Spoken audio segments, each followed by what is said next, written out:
जय हिंद साथियों स्वागत करता हूं आप सभी का अपने यूट्यूब चैनल पर। साथियों, आज इस वीडियो में हम आपके लिए रेलवे परीक्षा के लिए एक जीके जीएस की महत्वपूर्ण क्लास लेकर आए हैं। आज के सभी क्वेश्चन सिलेक्टेड इंपॉर्टेंट और महत्वपूर्ण क्वेश्चन होने वाले हैं जो आपको सीधे आपकी परीक्षा में देखने को मिलेंगे। मेरे प्यारे साथियों, आज की जो वीडियो बनाई गई है वह आपकी रेलवे एग्जाम को एनालिसिस करने के बाद इस वीडियो को बनाया जा रहा है और सभी क्वेश्चन हमने इस वीडियो में महत्वपूर्ण इंपॉर्टेंट और सिलेक्टेड रखे हैं जो आपसे कहीं ना कहीं रेलवे एग्जाम में पूछे गए हैं। आपकी परीक्षा के लिए बहुत ही ज्यादा सिलेक्टेड होंगे, तो इस वीडियो को पूरा ध्यान से जरूर देखिएगा। तो बिना टाइम गवाए करते हैं वीडियो को स्टार्ट। आपका पहला क्वेश्चन है, असहयोग आंदोलन में कौन सा कार्यक्रम शामिल नहीं है। आपसे क्वेश्चन पूछा गया है, इन चारों विकल्पों में से आपको एक विकल्प को चुनना है। आपको इनमें से बताना है असहयोग आंदोलन में कौन सा कार्यक्रम शामिल नहीं है। तो असहयोग आंदोलन में जो कार्यक्रम शामिल नहीं था वह था आपका सरकारी वाहनों में यात्रा करने पर पाबंदी। ये जो था आपका असहयोग आंदोलन में एक कार्यक्रम शामिल नहीं था, यानी डी विकल्प इसमें आपका सही जवाब होगा जिन बच्चों ने विकल्प डी को चुना है। मेरे प्यारे साथियों, अगर आप भी इन क्वेश्चनों का जवाब जानते हैं तो हमारे बताने से पहले कमेंट बॉक्स में भी इन क्वेश्चनों का जवाब बता सकते हैं। बात करते हैं कुछ महत्वपूर्ण आपकी घटना और उनके कालक्रम के बारे में। जैसे आपसे क्वेश्चन यहां से भी बन सकता है कि असहयोग आंदोलन कब हुआ था, दांडी मार्च यात्रा कब हुई थी। इस प्रकार के क्वेश्चन कई बार आपसे पूछ लिए जाते हैं। जैसे बात करते हैं, पहला क्वेश्चन है आपका जो आपसे रेलवे एग्जाम में रिपीट हुआ है। पहला है आपका अकबर का राज्यारोहण, यानी अकबर ने अपना राज्याभिषेक कब कराया था। तो ये जो कराया था आपका 1556 में कराया गया था, आपको पता होना चाहिए। अगला आपका ये भी फैक्ट इंपॉर्टेंट है, हल्दी घाटी का युद्ध। तो बात करें हम हल्दी घाटी के युद्ध की, तो हल्दी घाटी का जो युद्ध हुआ था वह आपका जो हुआ था 1576 में हुआ था। इस बारे में भी आपको पता होना चाहिए। बात करें अगर क्वेश्चन पूछा जाए दीन ए इलाही धर्म की स्थापना, बहुत ज्यादा पूछी जाती है। तो दीन ए इलाही जो धर्म था, अगर हम इसकी स्थापना को लेकर बात करें तो दीन ए इलाही धर्म की स्थापना जो हुई थी आपकी 1582 में हुई थी। अगला है आपका प्लासी का युद्ध। प्लासी के युद्ध की बात करें तो प्लासी का युद्ध आपका 1757 में हुआ था। इस बारे में भी आपको पता होना चाहिए। बक्सर के युद्ध की बात करें या बक्सर की लड़ाई की बात करें तो आपका 1764 में आपकी बक्सर की लड़ाई हुई थी। इंपॉर्टेंट है, आपको इसके बारे में पता होना चाहिए। अगला है आपका बंगाल में स्थायी बंदोबस्त। तो बंगाल में जो स्थायी बंदोबस्त हुआ था आपका 1793 में बंगाल में स्थायी बंदोबस्त हुआ था, आपके लिए इंपॉर्टेंट हो जाता है। अगला है बंगाल में प्रथम, यानी बंगाल में प्रथम विभाजन। तो बंगाल का जो प्रथम विभाजन हुआ था आपका 1905 में हुआ था। बात करें मुस्लिम लीग की स्थापना की, तो मुस्लिम लीग की स्थापना आपकी जो हुई थी 1906 में मुस्लिम लीग की स्थापना हुई थी। अगला है आपका माल्य मिंटो सुधार। माल्य मिंटो सुधार जो आया था 1909 में आया था। और प्रथम विश्व युद्ध जो हुआ था आपका 1914 से 1918 तक हुआ था। ये क्वेश्चन आपसे ग्रुप डी आपका में पूछा गया था कि प्रथम विश्व युद्ध कब हुआ था। तो 1914 से 1918 तक आपका जो हुआ था। बात करें असहयोग आंदोलन की, जो आपसे क्वेश्चन पूछा गया था, तो असहयोग आंदोलन आपका 1920 से 1922 तक चला था। साइमन कमीशन का आगमन, साइमन कमीशन की जो नियुक्ति हुई थी 1927 में हुई थी और भारत में जो आगमन हुआ था 1928 में हुआ था। इस बारे में आपको पता होना चाहिए। अगला है आपका दांडी मार्च सत्याग्रह की बात करें तो दांडी मार्च जो सत्याग्रह था आपका 1930 में हुआ था। गांधी जी आपका इरविन समझौते की बात करें तो इरविन समझौता आपका 1931 में हुआ था। अगला है आपका शिमला सम्मेलन। शिमला सम्मेलन में जो हुआ था आपका 1945 में हुआ था। और कैबिनेट मिशन का आगमन जो हुआ था 1946 में आपका हुआ था। इंपॉर्टेंट है, एनटीपीसी में क्वेश्चन आपसे पिछली बार पूछा गया है कि कैबिनेट मिशन का आगमन कब हुआ था। तो कैबिनेट मिशन का आगमन आपका 1946 में हुआ था। बात करें भारत का, आपका चीन का भारत पर आक्रमण। तो चीन का जो भारत का आक्रमण हुआ था 1962 में हुआ था। और भारत पाकिस्तान युद्ध कब हुआ था, 65 में हुआ था। बात करें ताशकंद समझौता जो हुआ था आपका 1966 में हुआ था। और तालीकोट के युद्ध की बात करें तो 1565 में आपका तालीकोट का युद्ध हुआ था। इस बारे में भी आपको पता होना चाहिए। तो मेरे प्यारे साथियों, ये कुछ आपके इंपॉर्टेंट फैक्ट थे जहां से क्वेश्चन आपसे पूछा जाता है, आपकी परीक्षा के लिए इंपॉर्टेंट हो सकते हैं। मेरे प्यारे साथियों, आप भी हमारे चैनल पर नए हो तो चैनल को सब्सक्राइब जरूर करें, क्योंकि चैनल को सब्सक्राइब करने में आपका किसी भी प्रकार का कोई पैसा नहीं जाता, नहीं हमको मिलता है। बस हम इससे मोटिवेट होते हैं और आपके लिए सिलेक्टेड से सिलेक्टेड इंपॉर्टेंट क्वेश्चन लाने की कोशिश करते हैं। तो प्लीज़ चैनल को सब्सक्राइब जरूर करें। इससे हमें यह पता चल जाता है कि इस वीडियो ने हमें इतने सब्सक्राइबर दिए, हमें इस कंटेंट के लिए और भी अच्छे से अच्छा कंटेंट ढूंढना चाहिए। तो प्लीज़ चैनल को सब्सक्राइब जरूर करें। अगले क्वेश्चन पर बढ़ते हैं। जन्म हुआ, तो हरित क्रांति का जन्म कौन सी पंचवर्षीय योजना में हुआ था। तो इसका जो जन्म हुआ था आपको पता होना चाहिए, आपकी तीसरी पंचवर्षीय योजना। इसमें डी विकल्प के साथ आपका करेक्ट जवाब होगा। बात करते हैं कुछ महत्वपूर्ण पंचवर्षीय योजना के बारे में और उनसे संबंधित इंपॉर्टेंट उनके उद्देश्य के बारे में, क्योंकि उद्देश्य से रिलेटिव आपको क्वेश्चन पूछा जाता है। जैसे प्रथम पंचवर्षीय योजना है, प्रथम पंचवर्षीय योजना का उद्देश्य क्या था, तो कृषि की प्राथमिकता इसमें जो दी गई थी। प्रथम पंचवर्षीय योजना में आपकी कृषि को प्राथमिकता दी गई थी और 1951 से 1956 तक थी। दूसरी पंचवर्षीय योजना की बात करें तो इसमें जो कहा गया था आपका उद्योग क्षेत्र की प्राथमिकता। दूसरी पंचवर्षीय योजना में जो थी उद्योग क्षेत्र पर प्राथमिकता थी और प्रथम पर आपकी कृषि पर प्राथमिकता थी। तीसरी पंचवर्षीय योजना की बात करें तो तीसरी पंचवर्षीय योजना का जो उद्देश्य था कृषि और उद्योग, तीसरी पंचवर्षीय योजना का जो था दोनों उद्देश्य था। चौथी पंचवर्षीय योजना की बात करें तो न्याय के साथ गरीबी के विकास को हटाना, न्याय के साथ गरीबी के विकास को हटाना जो कहा गया था आपकी चौथी पंचवर्षीय योजना का क्या था आपको पता होना चाहिए उद्देश्य था। बात करें पांचवी पंचवर्षीय योजना तो पांचवी पंचवर्षीय योजना जो थी गरीबी और आत्मनिर्भरता को बढ़ावा या आत्मनिर्भरता को हटावा जो इसमें कहा गया था आपकी पांचवी पंचवर्षीय योजना का उद्देश्य था। छठी की बात करें तो ये आपकी पांचवी पंचवर्षीय के रोज में ही थी। आपकी सातवीं में जो थी रोजगार, उत्पादकता और आपका फूड प्रोडक्शन, ये सभी जो थी आपकी छठी पंचवर्षीय सातवीं पंचवर्षीय योजना में थी। जनसंख्या नियंत्रण बहुत ज़्यादा पूछा जाता है कि जनसंख्या जो नियंत्रण था वह आपका कौन सी पंचवर्षीय योजना का उद्देश्य था, तो ये आपकी आठवीं पंचवर्षीय योजना का उद्देश्य था। बात करें प्रतिशत की विकास दर को, आपका इसमें जो था नौवीं पंचवर्षीय योजना का उद्देश्य था। स्वरोजगार और संसाधनों का विकास, स्वरोजगार और संसाधनों का विकास जो था आपका लक्ष्य रखा गया था 10वीं पंचवर्षीय योजना में। 11वीं पंचवर्षीय योजना की बात करें तो व्यापक और तेजी से विकास, व्यापक और तेजी से विकास जो था आपकी 11वीं पंचवर्षीय योजना में था। वहीं पर 12वीं की बात करें तो 12वीं पंचवर्षीय योजना में आपका स्वास्थ्य, शिक्षा और आपका स्वच्छता का विकास जो था आपका 12वीं पंचवर्षीय योजना में था। तो मेरे प्यारे साथियों ये जो है आपकी 12 की 12 पंचवर्षीय योजना है उनका शासनकाल भी आपके सामने है, यानी आपका जो डेट है वे भी आपके सामने है और उनके उद्देश्य भी आपके सामने है। मेरे प्यारे साथियों आप चाहे तो इनका स्क्रीनशॉट ले सकते हो अलग से, पीडीएफ तो आपको डाउनलोड करनी है तो पीडीएफ आपको टेलीग्राम चैनल पर मिलेगी। आप पहले भी इनका स्क्रीनशॉट ले सकते हो। तो जल्दी से जल्दी स्क्रीनशॉट लो। किस भारतीय नृत्य शैली से प्रसिद्ध नृत्यक थे, तो ये जो थे आपके कथक से थे। कथक आपका बी विकल्प के साथ आपका करेक्ट जवाब होगा। बात करते हैं भारत के कुछ शास्त्रीय नृत्यों के बारे में, जहां से क्वेश्चन भी आपसे पूछा जा सकता है। भारत के आपके शास्त्रीय नृत्य के भी आपको पता होना चाहिए। जैसे बात करें भरतनाट्यम, तो भरतनाट्यम कहाँ का शास्त्रीय नृत्य है? भरतनाट्यम जो है आपका तमिलनाडु का शास्त्रीय नृत्य है, आपको पता होना चाहिए कहाँ का है, तमिलनाडु का है। बात करें कथक, तो कथक कहाँ का है? उत्तर पश्चिमी और मध्य भारत का आपका कथक है। उत्तर प्रदेश भी आपको ऑप्शन में मिल सकता है। कथकली की बात करें तो कथकली जो शास्त्रीय नृत्य है आपका केरल का है। वहीं पर कुचिपुड़ी की बात करें तो कुचिपुड़ी और आंध्र प्रदेश और तेलंगाना आपका दोनों का ही शास्त्रीय नृत्य है, मगर अधिकांश जो मिलता है आंध्र प्रदेश आपको मिलता है। बात करें ओडिसी की, आपका उड़ीसा का है। मणिपुरी आपका मणिपुर का है। मोहिनीअट्टम केरल का है और आपका शास्त्रीय कहाँ का है? ये आपका असम का लोक नृत्य है। तो ये कुछ आपके शास्त्रीय नृत्य थे, इनके बारे में भी आपको पता होना चाहिए क्योंकि यहाँ से भी क्वेश्चन आपसे पूछा जा सकता है। अगला क्वेश्चन है ड्यूरंट रेखा किन दो देशों को विभाजित करती है? तो मेरे प्यारे साथियों ड्यूरंट रेखा जो विभाजित करती है अफगानिस्तान और पाकिस्तान को विभाजित करती है। बी विकल्प इसमें आपका करेक्ट जवाब होगा। बात करते हैं कुछ महत्वपूर्ण देशा और वह किस किस को विभाजित करती है उनके बारे में। ये है आपकी सिग्राफिड रेखा। सिग्राफिड रेखा आपसे 2021 एनटीपीसी में पूछा गया था। जर्मनी और फ्रांस को अलग करती है। किसे? सिग्राफिड रेखा जो करती है जर्मनी और फ्रांस को अलग करती है। बात करें रेडक्लिफ रेखा की तो भारत और पाकिस्तान को अलग करती है। कर्जन रेखा पोलैंड और रूस को अलग करती है। एनटीपीसी 2021 में क्वेश्चन पूछा जा चुका है। पर्पल रेखा जो करती है इजराइल और सीरिया को अलग करती है। किसे? पर्पल रेखा इजराइल और सीरिया को अलग करती है। ये क्वेश्चन जो पूछा गया था 2019 आपका आरपीएफ में क्वेश्चन पूछा गया है। 24वीं समांतर रेखा अलग करती है भारत और पाकिस्तान को। टेक्नीशियन में क्वेश्चन पूछा गया है। हिंडनबर्ग रेखा जर्मनी और पोलैंड को अलग करती है।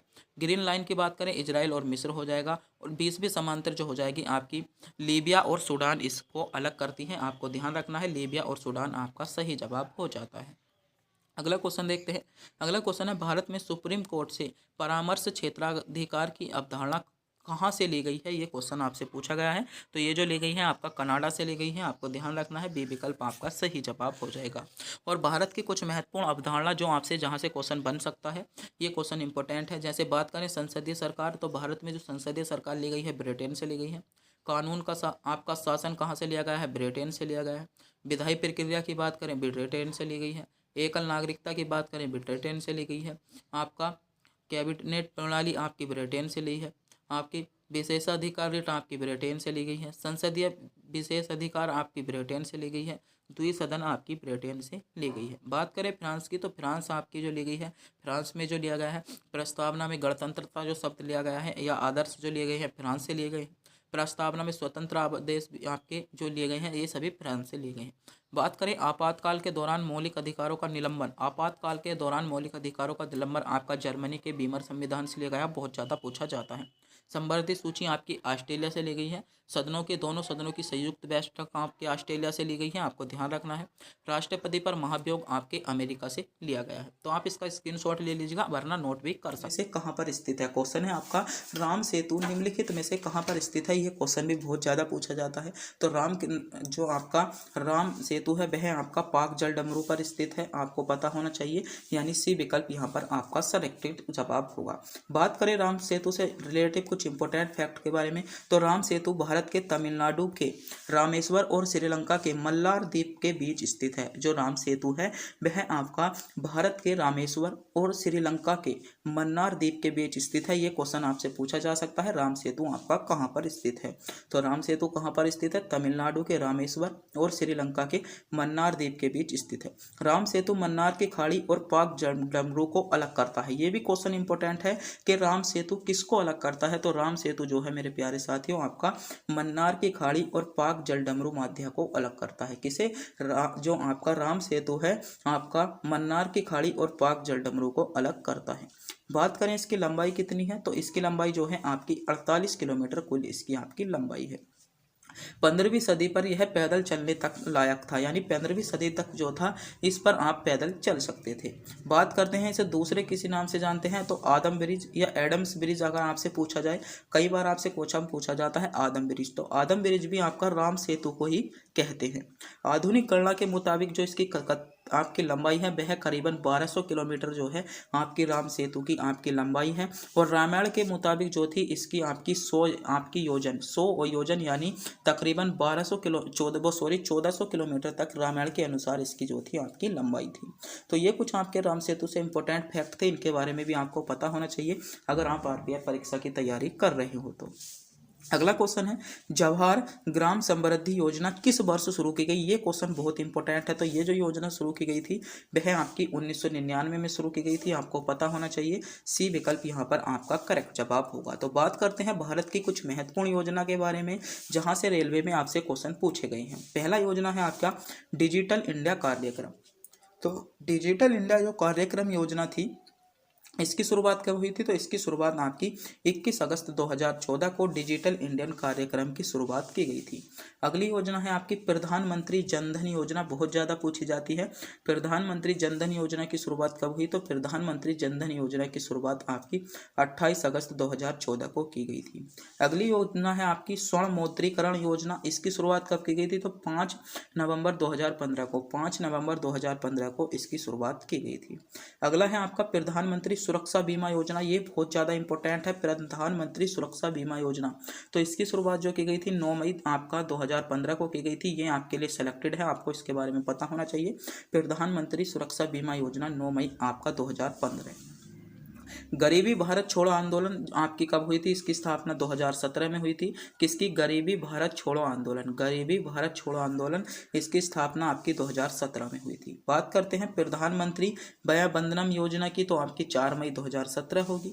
आपका स्टैंड अप इंडिया, बहुत ही ज़्यादा योजना पूछी गई थी, ये ट्रेंडिंग योजना थी आपकी, 5 अप्रैल 2016 में इसकी स्थापना की गई थी। प्रधानमंत्री गरीबी कल्याण योजना की बात करें तो 26 मार्च 2020 में इसकी स्थापना की गई थी, आपको पता होना चाहिए। और लास्ट है आपकी पीएम किसान योजना, 1 दिसंबर 2018 को इसकी स्थापना की गई थी। तो कुछ आपकी इंपॉर्टेंट योजना दी गई हैं, हो सकता है आप इनका स्क्रीनशॉट भी ले सकते हो, वरना आप अगर पीडीएफ डाउनलोड करना चाहते हो तो पीडीएफ का लिंक आपको हमारे टेलीग्राम चैनल पर दिया गया है, वहां से जाकर आप पीडीएफ डाउनलोड कर सकते हो या आप इसका स्क्रीनशॉट भी ले, आपका 99 में मिल जाता है। अगले क्वेश्चन पर बढ़ते हैं। अगला क्वेश्चन है, नेत्र में प्रवेश करने वाले प्रकाश की मात्रा का नियंत्रण निम्नलिखित में से किस अंग द्वारा किया जाता है। बहुत ही ज्यादा गोल्डन क्वेश्चन, इस क्वेश्चन के 100% चांसेस आपके एग्जाम में आने के लिए बन जाते हैं। क्वेश्चन इंपॉर्टेंट है। क्वेश्चन है, नेत्र में प्रवेश करने वाले प्रकाश की मात्रा का नियंत्रण, नेत्र में प्रवेश करने वाले प्रकाश की मात्रा का नियंत्रण निम्नलिखित में से किस अंग द्वारा किया जाता है। आपसे क्वेश्चन पूछा गया है किस अंग द्वारा किया जाता है। तो ये जो किया जाता है आपका आइरिस द्वारा किया जाता है, आपको पता होना चाहिए। आइरिस आपको विकल्प डी में दिया है, यानी डी विकल्प जिन बच्चों ने चुना है बिल्कुल सही चुना है। डी विकल्प यहाँ पर आपका करेक्ट जवाब हो जाएगा जिन बच्चों ने विकल्प डी को चुना है। देखते हैं मानव नेत्र संबंधित कुछ महत्वपूर्ण नियम आपके और कुछ महत्वपूर्ण फैक्ट जहां से क्वेश्चन आपसे बन सकते हैं और ये सभी फैक्ट आपके इंपॉर्टेंट है। अगर आपसे पूछा जाए मानव नेत्र का निकटतम बिंदु क्या है, तो मानव नेत्र का जो निकटतम बिंदु है वह है लगभग आपका 25 सेंटीमीटर। लगभग 25 सेंटीमीटर जो है मानव नेत्र का निकटतम बिंदु है। मानव नेत्र जो है हर सेकंड में अपनी आंखें 50 से अधिक बार फोकस बदलती है। जो आपकी आंख होती है वह हर सेकंड में 50 से अधिक बार फोकस बदलती है। इस बारे में आपको पता होना चाहिए। क्वेश्चन पूछा जा चुका है कि मानव नेत्र एक सेकंड में कितने बार फोकस बदलती है, तो ये जो बदलती है 50 से अधिक बार आपका फोकस बदलती है। मस्तिष्क से जुड़ने वाली लगभग 10 लाख से अधिक तंत्रिकाएं होती हैं। जो आंख की तंत्रिका होती हैं, आंख से जो मस्तिष्क में जाती हैं, वे लगभग 10 लाख से अधिक आंख तंत्रिका होती हैं।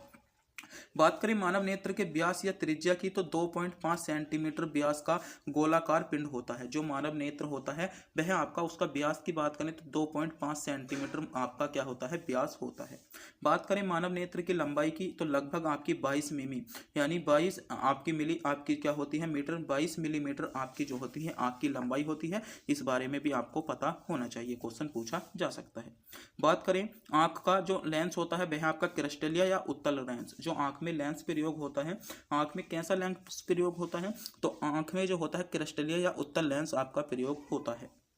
बात करें इंसान की आंख का वजन, तो आंख का वजन कितना होता है, तो 28.35 ग्राम या 1 औंस आपका क्या होता है, मानव आंख का वजन होता है।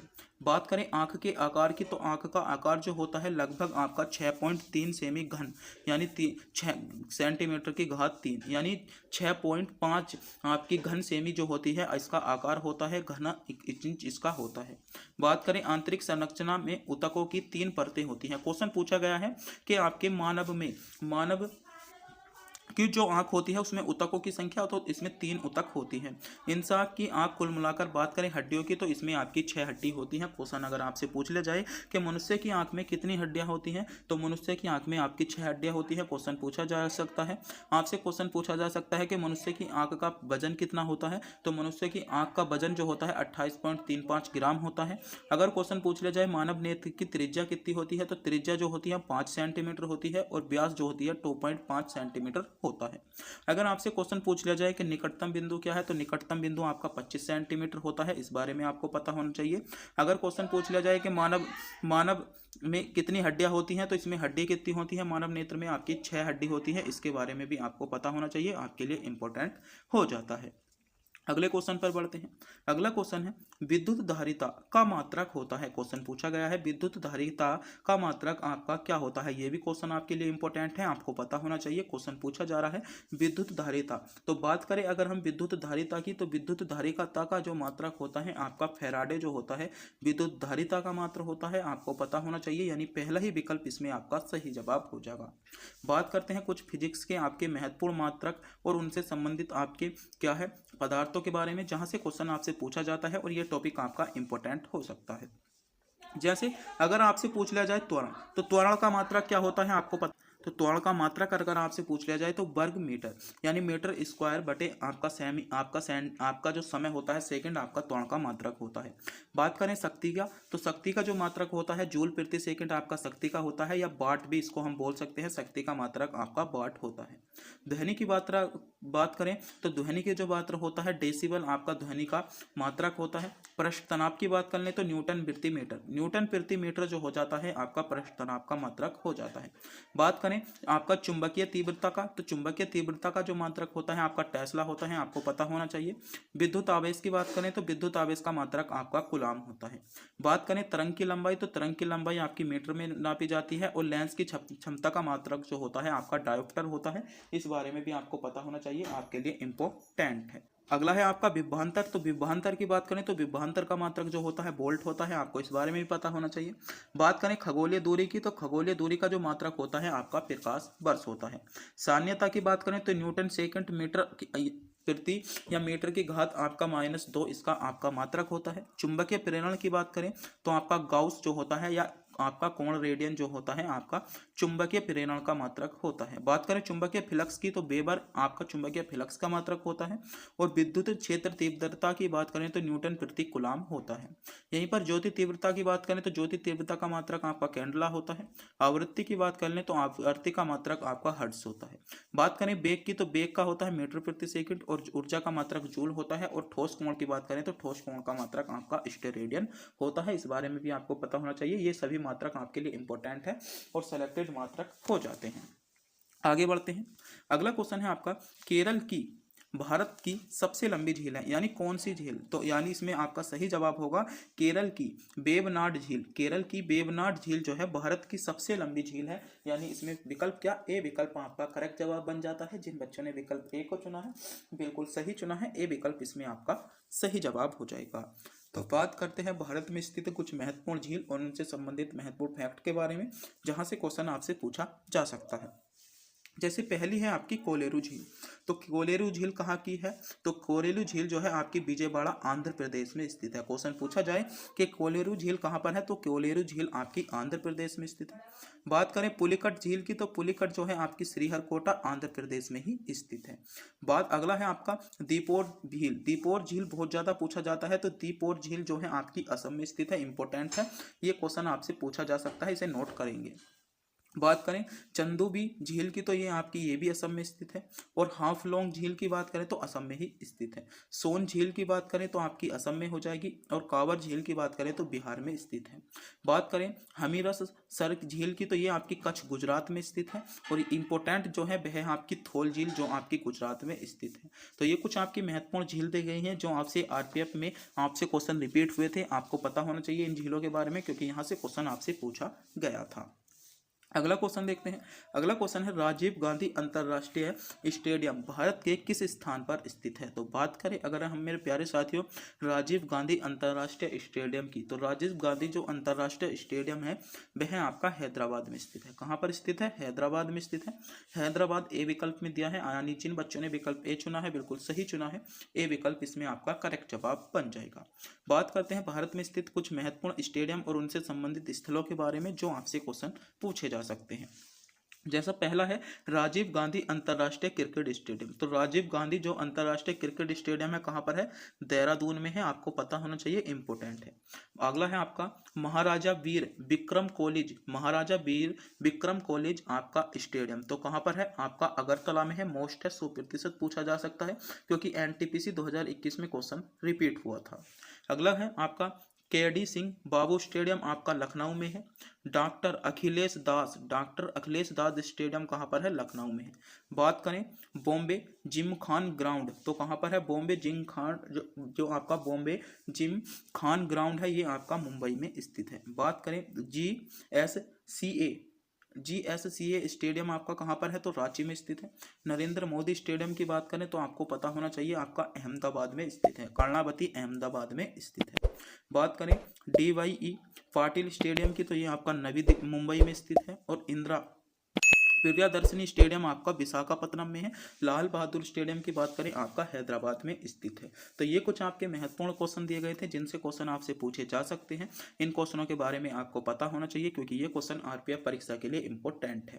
मेरे प्यारे साथियों एक क्वेश्चन हम आपको टेस्ट के रूप में देना चाहते हैं। अगर आप भी इस क्वेश्चन का जवाब जानते हैं तो कमेंट बॉक्स में जरूर बताएं। क्वेश्चन आपसे पूछना चाहते हैं कि आपको जो है जाति धर्म लिंग वंश मूल के आधार पर प्रतिषेध किस अनुच्छेद में दिए गए हैं। यानी आपसे क्वेश्चन पूछा जा रहा है, आपसे किसी भी व्यक्ति से धर्म जाति मूल वंश के आधार पर किसी भी प्रकार का कोई आपसे जो है भेदभाव नहीं किया जाएगा। ये आपका कौन सा आर्टिकल कहता है या किस अनुच्छेद में आपको जिक्र मिल जाएगा, धर्म जाति वंश मूल के आधार पर किसी आपका प्रतिषेध, ये आपका किस अनुच्छेद में कहा गया है। तो मेरे प्यारे साथियों अगर आप इस क्वेश्चन का जवाब जानते हैं तो हमें कमेंट बॉक्स में जरूर बताएं। और आप भी हमारे चैनल पर नए हो तो चैनल को सब्सक्राइब जरूर करें, क्योंकि मेरे प्यारे साथियों चैनल को सब्सक्राइब करने में, वीडियो को लाइक करने में आपका किसी भी प्रकार का कोई पैसा नहीं जाता, नहीं हमको मिलता, बस हम इससे मोटिवेट होते हैं और आपके लिए सेलेक्टेड इंपॉर्टेंट क्वेश्चन लाने की कोशिश करते हैं। तो प्लीज चैनल को सब्सक्राइब जरूर करें।